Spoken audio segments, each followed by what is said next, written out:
you're not doing this, you really should.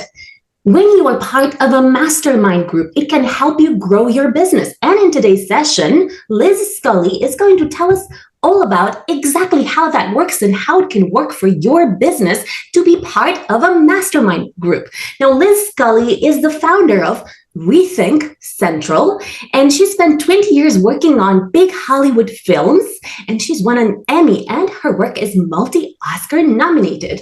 Now, the first question is, what's the secret to your success, and how did you come up with the idea that masterminds are a great solution for businesses to grow their business? Welcome to Awakened Titans podcast with Lily Patrascu, mind-blowing conversations with influential business titans sharing how you can manifest abundance, love, joy, success through quantum awakening, quantum manifestation, quantum healing, quantum miracles, exponential business growth, and innovative products and services. Well, I come from, as you can tell, from a very strong film background. I spent 20 years in film doing visual effects for, frankly, terrible films, but they looked beautiful. And I spent my time with very driven people who really wanted to achieve more. When I left the industry, because, frankly, 20 years of working 7-day weeks, that's enough.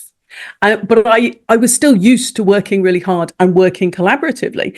And of course, with a mastermind group, you're still working collaboratively. At the time, I was living in India because I just left DreamWorks, which has a facility there. There weren't any masterminds in India. I heard about the idea. I thought collaboration, delightful. I want it. Being the sort of person that pushes on, I started a business and immediately started feeling the benefits from it. Working together, like as humans, we are just better together. Thank you. So tell us exactly how it works and why is your mastermind program better than what's already on the market? Or perhaps maybe you've leveraged what's already on the market to just create a winning formula that works for entrepreneurs. Well, a mastermind is a small group that meets regularly, sets goals, answers questions. It's a lovely sort of safe space where you can ask questions. And mastermind has become a bit of a buzzword recently. You see them everywhere. But most of the programs will teach you how to sell one. And of course, that's very important. They don't tell you how to run one. And they certainly don't tell you how to build community within your mastermind. And in my groups, people stay for years, which, as we know, for a business means you have to find less clients because people are with you for a long time and they stay because it works. So for me, I would say you really can't learn community anywhere else. And most masterminds, they're not very good. And they're not very good because they don't have community in them. Thank you. So tell us about the formula that you're leveraging, because I've been part of a few masterminds and what I've found, and actually I was the founder of one mastermind as well. And you can say I failed miserably at it. And the reason I failed was because I kind of mixed millionaires with people that were just starting out. And that was a really big mistake because it kind of really demotivated the millionaires faster than anyone else. And so I do wonder, like, what is your system for creating a winning mastermind formula? Well, there's obviously a structure, but exactly the point you're talking about, I think, is one of the most important. Who's in the room? How do you curate it? So not only would it potentially have demotivated your millionaires, it might have scared the bejesus out of your young newbies who didn't know, like, all the things they didn't know, and that was gradually crashing in. So making sure that you have a group of people who are at about the same level, whatever that means, but also moving at the same speed to the goals. That's also important, because if you have someone who is, I'm going to work 18 hours a day, and you've got someone who's like, I'd like to do this on a Sunday, that's enough for me. They're going to annoy each other, frankly. So you want to make sure people are moving at the same speed or about the same level, have a desire to help people. Because the other thing is, you can often have people in masterminds who just want to be there because it's all about them. A really good group is about helping the group rise together. And curation, we never notice who isn't in a room. But when it's done well, you just feel these are the right people. This is the perfect place. Thank you. Now, I think in terms of growing your business with mastermind groups, there are two avenues you can take, right? You can be the mastermind coordinator and perhaps coach of the entire group, or you could be one of the participants. And I think in either case, you can still grow your business considerably because you're benefiting from the group knowledge and the group mastermind that you wouldn't have access to, especially if they are at the same type of level or the same type of speed that they want to go towards particular goals. So let's take first the option of, let's say, someone who wants to grow their business with masterminds in the sense of they want to organize masterminds. How can they make sure that they market that kind of group, and what benefit, what value should they be adding in order to make sure that entrepreneurs stick around for many years? Well, you have to have a very clear outcome. So I think everybody can benefit from running a mastermind. Obviously, there's a few caveats. You have to like other humans. You have to want to run a group program. I never used to say these things, but after you meet a few hundred people, you're like, oh, okay, I need to be careful about this. So assuming you like others and you want to be part of that, by running a mastermind, you are sharing your legacy, you're sharing your information. And the joy of doing that over, say, running a course is you don't have to make a course. You can turn up and create the container so that people can ask questions and feel safe. So you don't have to have all the answers, because the joy of masterminds is that members of the mastermind answer a lot of their own questions to each other. That's what you're building. Unlike like a training where one person is telling everyone, that in a mastermind, we're all leaning in together and sharing our information. So that's really important. You don't have to have all the answers. And because of that, because it isn't a course and you don't have to be a coach in any of those things, it opens up a big revenue stream for many people who've never thought about this. As long as you help people make a decision, which is most of us in business, if you are used to doing that, then you can definitely run a mastermind effectively where people, because with it being an entrepreneur, there are so many times you have a question. When you are used to helping people make a decision, you can help them choose a goal that they will achieve. So make sure you can help them get a definite result. So you've got a nice clear theme. Make sure you've got the right people in the room, and make sure you are in a position to very politely move people towards a goal and occasionally sort of shush them a bit so other people can talk. Thank you. Imagine you already have a network of 7, 8, 9-figure millionaires. And imagine you want to start a new mastermind group. How do you get those kind of entrepreneurs to come together in those specific kind of groups? Because what I found is that, for example, 7-figure millionaires are more likely to join another group like that. But 8 and 9, a lot of them think they know everything, so they don't need another mastermind group. Or would you say, oh, actually, there's no point to even do that? Well, maybe the 7-figure people, they have a very specific, maybe they are keen to join a mastermind because they're aware there's a gap. They want to learn what is going to move them to 8 figures. So maybe it should be a 7-figure mastermind and an 8-figure mastermind and a 9-figure mastermind. Maybe they shouldn't all be in the same group because there's different points. And certainly, just as there are inflection points at any business, what's going to get you from 7 to 10 million isn't going to be what gets you from 10 to 20. So maybe you need that different thing. But the beginning is when we've been in masterminds that are great, we just like masterminds. But that's not a good enough reason for someone who's never been in one. We know they're supportive. We know they help your business. So for the person that is just hearing about this mastermind for the first time, you need to have a really compelling reason. So for your 9-figure people, what would be the goal that you want them to get? Great question. I hadn't thought of that. It's a hypothetical thing. But imagine what would be a good goal for them to have so they can join this mastermind. Okay, I see what you're doing there, but it could be many things. It could be a lifestyle thing. Like it could be, it could be how to stop working all the hours in the week. Simple as that. It could be how to delegate better. It could be how to take 6 months off a year. It could be how to take that book you wrote 10 years ago and make a keynote speech that is going to really make a difference for legacy. It could be how to prepare your business for sale. It could be how to take that portfolio of okay, but not very attractive housing and create a portfolio of amazing housing out of it. It could be how to sell your second yacht. It very much depends on the people you've got and your ability to help them. So for the 9-figure people, they've achieved a lot. So there's going to be a difference between that group, between the people that said, I want to make 100 million, and the other people who are like, it's time to give back now. So first you need to divide the avatar, and then you need to work out particularly what your skills are and what they need and what you can actually give them together. Thank you. How do you get, for example, these 9-figure millionaires to be engaged enough in a similar goal? Because what you mentioned as a potential goal, let's say, the books or the selling of the yacht, or, it's so different, right? And every single person has a different goal in their life. And it's highly unlikely they're all going to want to sell their business and they're all going to want to, something else altogether. So how do you make sure that you engage everyone? Because there will be at some point someone who is like so experienced in one thing that they're just going to be like completely switched off from the process. And of course, that's not the idea. The idea is that that person would kind of help the group to kind of go through certain areas they don't know about. And then he would be perhaps listening when the others would have more ideas about something he's dealing with. Well, this is a classic niching exercise. Just because they're nine-figure millionaires doesn't mean that there aren't different types, and we need to be very clear about our avatar. If you're not clear, you're back to the point of, I'm selling to everyone. Admittedly, it's everyone who's making $9 million, but all the same, it isn't a subset of that. So you need to find what the specific pain is of your people. And then you need to create a sort of a constellation of information that is the learning path towards that, same as you would selling anything else.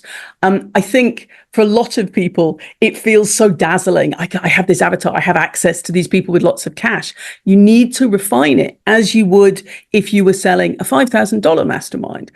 My groups are about business growth, but I have trained people who have run them for holistic stuff, or building a barn, or writing a book. You build out your avatar. And then I don't think there's any shortage of 9-figure millionaires out in the world. You can probably just find the ones you want.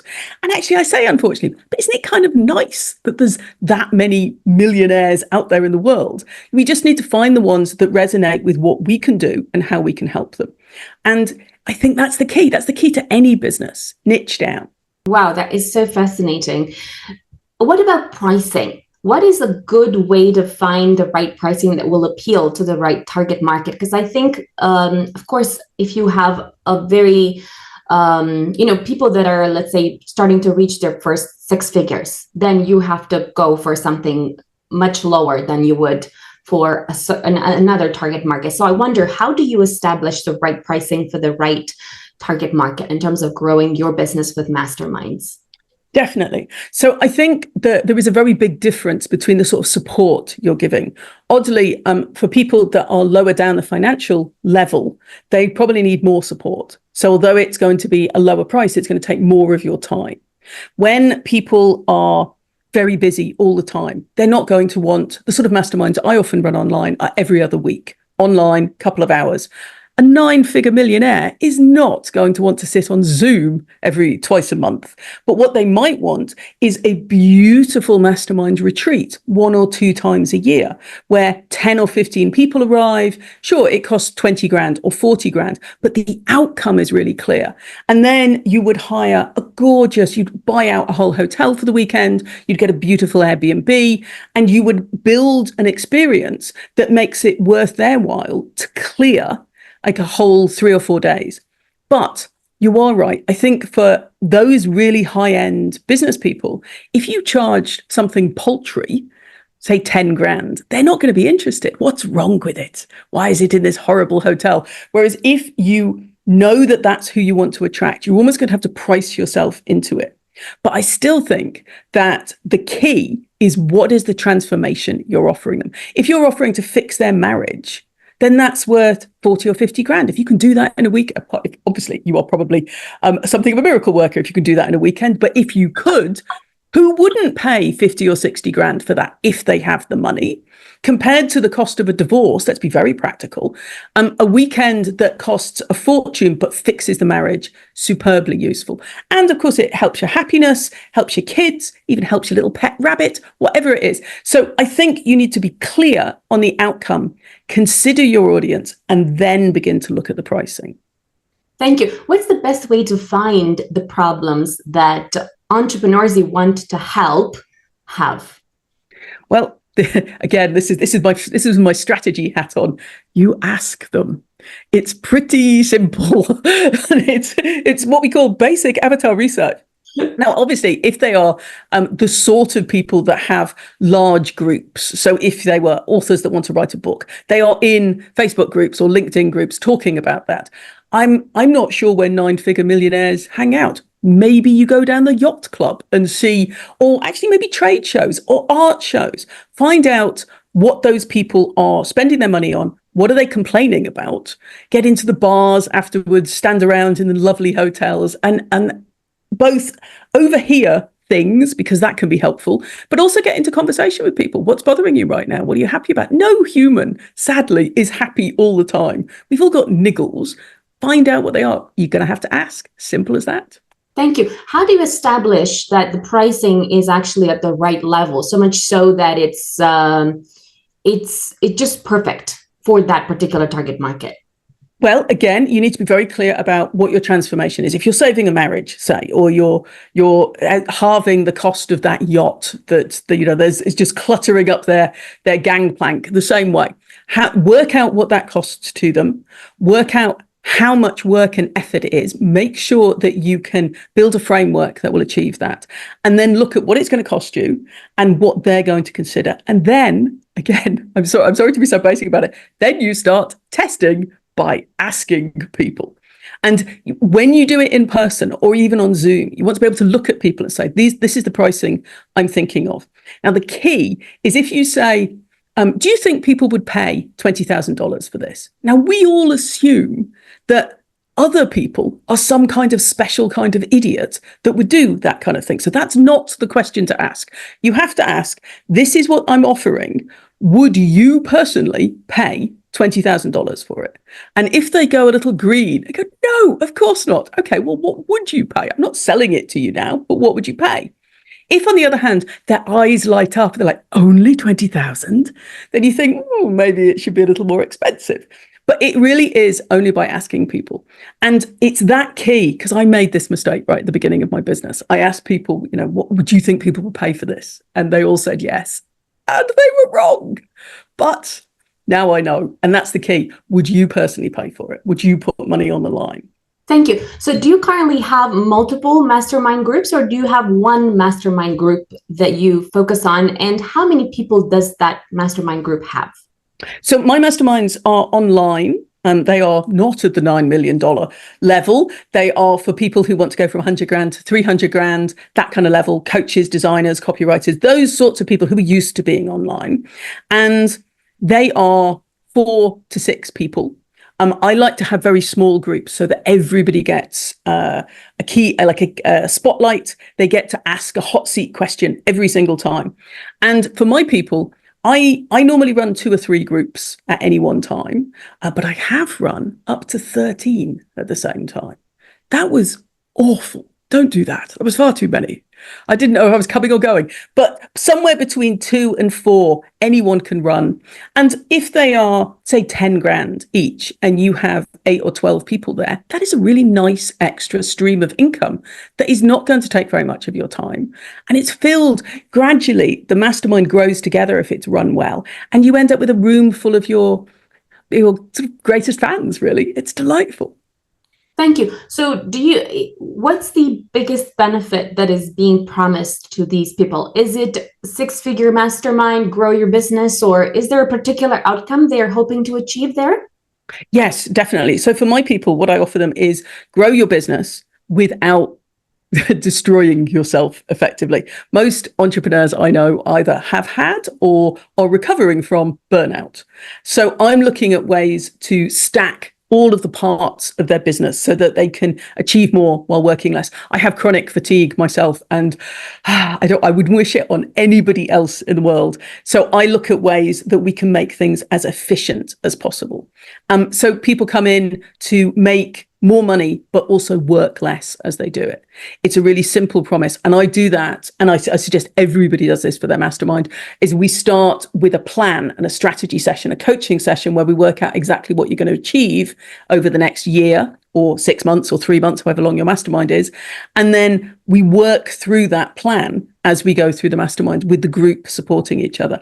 And it's incredibly effective. People stay, as I said, for years. The longest person who's been in one of my masterminds has been there over a decade. Wow, amazing. So what do these entrepreneurs, part of the mastermind, tend to get personally?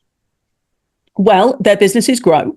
They, one of my clients says that she's a perfect example. So the first year, she wasn't quite making 100K for the first year. She was working really hard. She's a copywriter. So we got her to make 100K for the first time. So bang, you're making 6 figures. The second year she was with us, we made sure that she was still making 6 figures, but she was only working 1 day a week. So actually a massive increase in what she earned because she had this big family thing come up and her time was really eaten into. So the systems we built the first year meant that the second year she could just be very efficient. And the third year, she sent me a message saying, I don't know what you've done. And I know it was in Mastermind, but the internet has backed the money truck up to my business and it's marvelous. And that's what I want for my clients. Wow, that is spectacular. I love that. Has any of your entrepreneur clients, have they started their own masterminds as well? Yes, many of them, because I train people how to run masterminds. And frankly, if you spend enough time in masterminds, as you know yourself, you suddenly think, oh, I should be doing this. So yes, I would say probably about 70 or 80% of the people that are in my masterminds eventually either really seriously consider it or go on to do it.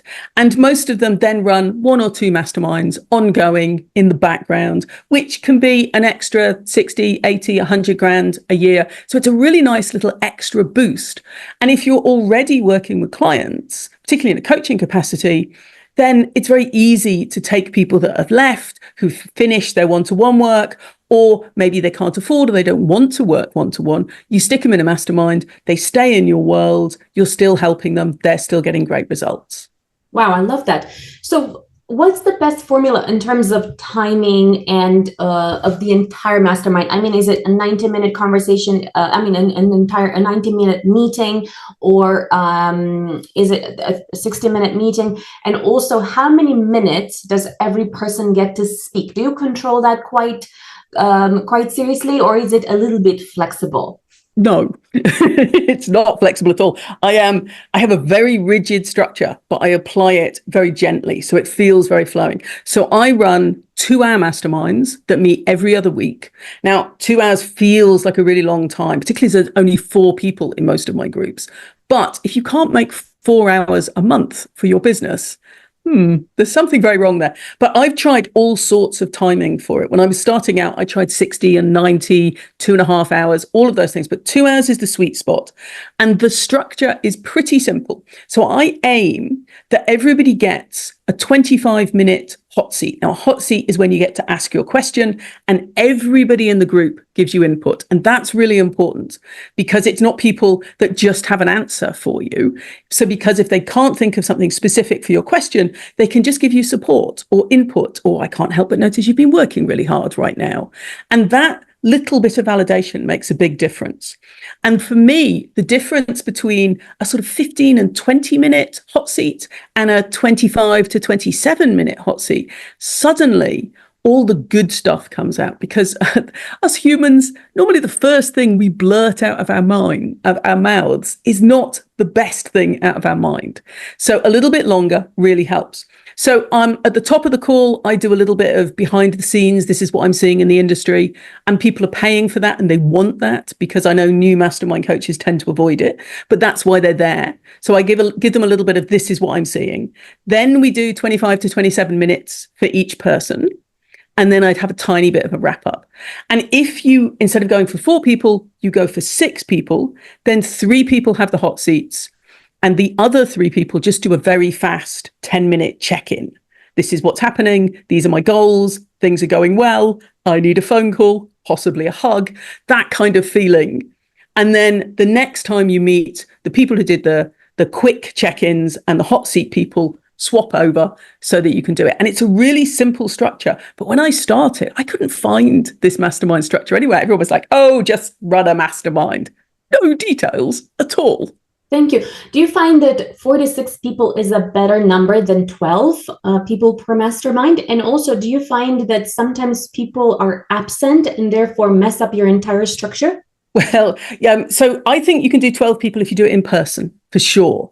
But online, you want to be very calm as well. If you want to put 12 people together, if you put them all in the same mastermind, you as the host, as the facilitator, will have to work much harder. And you certainly won't be getting those really big, juicy results and breakthroughs and goals. So I would say if you wanted to put 12 people into a mastermind, I would put them in 2 masterminds, and then they could come together for Q&A calls that were all together, or for training.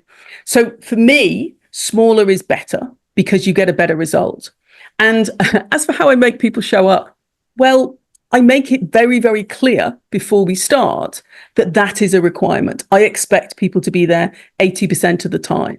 Because imagine that somebody pours their heart out in one session and half the mastermind isn't there. Next time they meet, they start making suggestions, and the person who's been in tears last time is suddenly going, I tried that. So not only do I ask people to be there all the time, if they miss, I ask them to watch the video so that they're caught up and to give input via, we have a WhatsApp stream.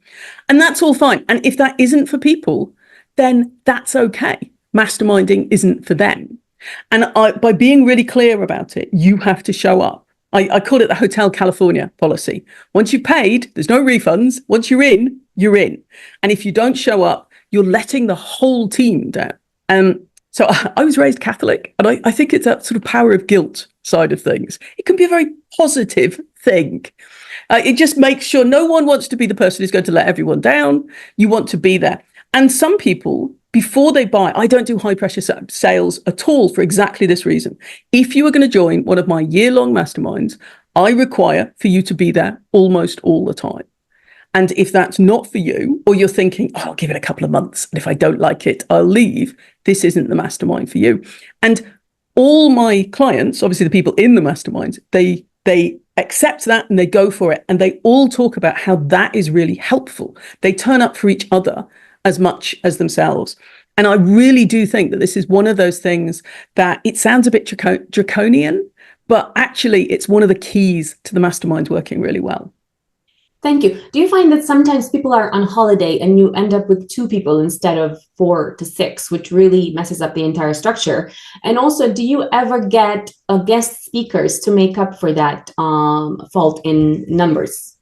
So actually, weirdly, if 2 people are off, we have these kind of very intimate conversations that are, because at first, when it first started happening, it felt like I was coaching sort of like a tennis tournament. It just felt dreadful. 2 people and me felt very strange. But now I actually really look forward to those sessions, because you're right. People do go on holiday. People do have dental stuff that comes up and they have to do that.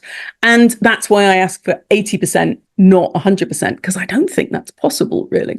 But these days, what I do is we take a little gap in April so that people can manage Easter if it's in April. And we take all of August off. A lot of my clients have kids, and they want to go on holiday, not unnaturally. So that works really well for my stuff. But for a long time, I did, when I wanted to take a holiday, I would get someone else, one of the people I had trained, to take the mastermind. But I found that for not unnatural reasons, the masterminders, they were always very polite, they were always interested, but that particular session was never as successful as other mastermind sessions. So if the clients aren't happy, then why do it? So, and now we just take time off. And there was a lovely, so when I announced, well, how would you feel about taking August off? There was this lovely, and I was like, okay, so we'd all like to do that then. It was a beautiful moment. Thank you. Do you find that if you were to deal with masterminders that are 1 million plus in terms of revenue per year, would you find that you would change the structure? For example, would you do that once a month, or would you still continue with the same fortnightly session? Well, probably what I would do is do an in-person mastermind. So there's sort of 2 types. There's the online mastermind. There's 3 types. There's the in-person every week type. But who has time for that, particularly since the pandemic? Then there's the online every other week sort that I run. But I think for the high earners, then probably what I would do is what I do for other clients is run these intense weekends. Make sure you have a very clear outcome. Start with one weekend. People arrive on a Thursday night, they leave on a Saturday. We've all seen those sort of retreat setups. And you could have 10 or 15 people there. Beautiful environment. You have some kind of gorgeous meal each night. You have some kind of sportsy thing. And also, weirdly, it's a strange thing about in-person masterminds. People like to eat like you would not believe. They get through so much food. Yeah, I think it's all the thinking. They go away and they snack. It's very strange. So you have lots of food. You have this wonderful, intense thing. So on Thursday, everyone arrives. Friday, you teach a little something in the morning. Then you just do hour-long masterminds for the rest of the trip. Lovely time to think. People get to hang out in a beautiful space. And you make sure that there is a clear transformation they're going to get. They're going to learn something that you can be very clear, that you can be specific about and talk about for their businesses. And then at the end of that session, you can say, well, this was $10,000 for the weekend, but normally it would be, say, 20 or 40 or whatever your price is. But I'm going to run 3 of these in the year, and you can buy that for whatever delightfully small price you want to give them. I don't know, 60 grand, something like that. And that way, people can choose whether or not they want a program of that. And most of us can make 3 weekends in a year. And so the higher the net worth is of everyone, the more chance that being really clear about you'll get all of that goodness from a year-long program, but you'll get it in a couple of weekends. So I think you've got to be very clear about your outcome.